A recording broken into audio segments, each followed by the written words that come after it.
Hi everyone, this is Aaron, and today we're going to review the Samsung Continuum. Now the Samsung Continuum has some interesting features compared to some other smartphones, and actually it's really one interesting feature. And we'll go over the design right now and kind of show you that. So what we have is a 3.4-inch capacitive touchscreen with a pretty decent resolution of 480 by 800 pixels, but it is a little bit narrow, as you can see, compared to, let me show you a Galaxy S Quick or a Fascinate Quick. It's a little bit more narrow than the other phones. So let's go over the interesting feature is this has this 3.4-inch screen here, but below it we also have another screen that is a capacitive touch screen and is 1.8 inches and 480 by 96 pixels. So it's kind of interesting, and you'll see that it's separated by the home and back buttons and things. I believe it's all the same screen, but maybe it's two separate. Engadget says it's two. It's hard to tell, really. So on the side, let's go ahead and look. Here we have a a camera button. As you can see, it's kind of got like a metal piece in there, and that's for the one of the other interesting features is when you hold this, it kicks this bottom screen on to give you some information. We'll look at that a little bit later. We have an SD card slot. Now this phone does have 2 gigabytes of internal memory along with an 8 gigabyte SD or micro SD card. On the back we have our speaker. We actually have dual speakers. We also have a 5 megapixel camera with flash that supports 720p video. On this side we have our micro USB and our volume up down that also has these capacitive touch kind of buttons on them. And we've got a dongle here. And on the top we have a 3.5 millimeter headphone jack along with our sleep wake button.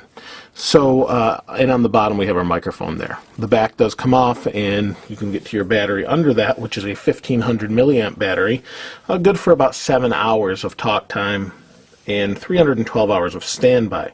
This runs Android 2.1, so let's go ahead and turn it on.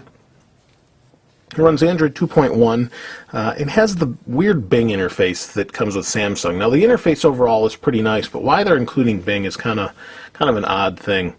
It does support 802.11b, G, and N, and it's a pretty nice phone overall, but let's go ahead and wait for it to start up here.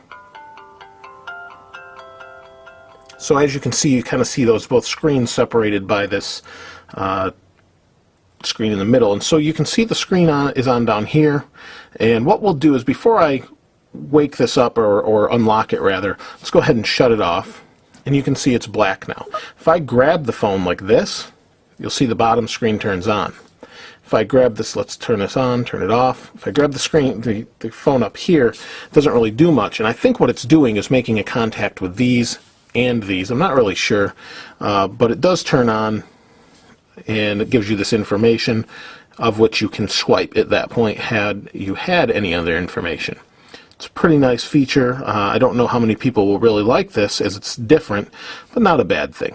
And what we did here is I hit this button and it opened up all the feeds, so like Gizmodo, Engadget, Weather, Twitter, Joystick, all these different feeds I have in here, it automatically opened up, and it will scroll those feeds down the bottom as they change. So it's kind of neat to see that. A little bit different, and probably this phone would be a good fit for someone who has a lot of different feeds or is really into social networking. So let's go back and hit home. Now this is a 1 gigahertz Hummingbird processor. Like I said, it's running Froyo, or I'm sorry, not Froyo, Android 2.1, which is actually Eclair. Let's go ahead and show you the main screen. It's just kind of like any other Samsung phone at this point. Very standard. Pretty responsive, although sometimes it does feel a little choppy, as you can see.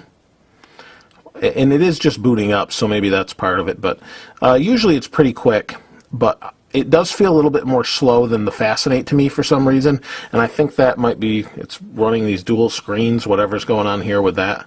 That could be part of it. Now, the phone itself is pretty standard, like I said, like the others. Let's go ahead and go into applications, and these are your standard applications. You've got the 3G mobile hotspot, and that's a nice feature. If you pay for that, you get wireless internet along with you to use along with a laptop, and these are your kind of your standard Android apps that are installed. If we bring down the app drawer, it's just like the other phones that in the Galaxy S line. We've got our Wi-Fi, Bluetooth, GPS, airplane, and notifications. It's quite nice, and if you're playing music, it will pop in the music there. Overall, I think it's a pretty nice phone. Now, let me give you some of the impressions, though, that others have had on it. I don't really want to go into features too much because it's pretty standard beyond that.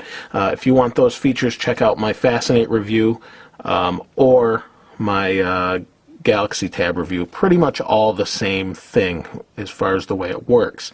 However, some of the things I have to say on this I find kind of annoying is the keyboard is really tiny. So let's go ahead and unlock that. And we'll show you that in this memo program. Now the keyboard, okay, there we go. Yes, we'll delete that, whatever that was. And okay, so here we have our memo, and you can see the keyboard is, it's not that it's bad, it's just fairly small compared to the others because, especially me with larger hands, it's tough to get in here. With the narrowness of the keyboard, as you can see next here, here's the 4-inch Fascinate versus the 3.8. Even though it doesn't seem that much of a difference, it really is a big difference.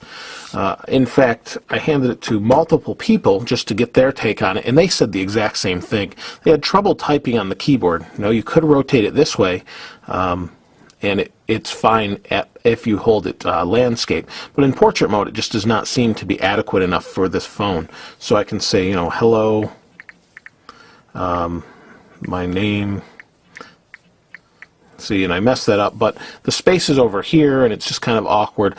That's probably the only complaint I really have about it. Otherwise, I kind of like the features with the feeds on the bottom. I found that kind of interesting, and you know, fairly pleasant, and battery life is good with the larger 1500 milliamp battery.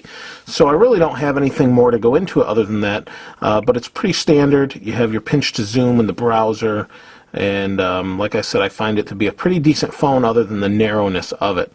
If you've seen any of the other Galaxy S lines, though, you definitely want to check it out against the Fascinate or the Galaxy, well, not the Galaxy Tab, rather, but some of the other brands on the other carriers that have, you know, like the Vibrant that are similar to this phone with the Galaxy S line. I think Samsung's done some really nice things with this phone, with the dual speakers and, you know, maybe for game playing this way. I think it's a really good social phone, and it's neat that you can get these updates quickly by just holding the phone like this. You actually aren't even pushing a button, you're just holding the phone, and it will kick on, and occasionally it will kick on apparently. So there we go. I find you have to bridge this metal contact here. But once you do that, it kicks on, it's nice, it's kind of interesting to see. I don't know how many people are going to like this feature, but I think it's a neat feature if you really want to get feeds a lot and things like that. If you have any questions, though, please feel free to ask if I didn't answer anything you want to know.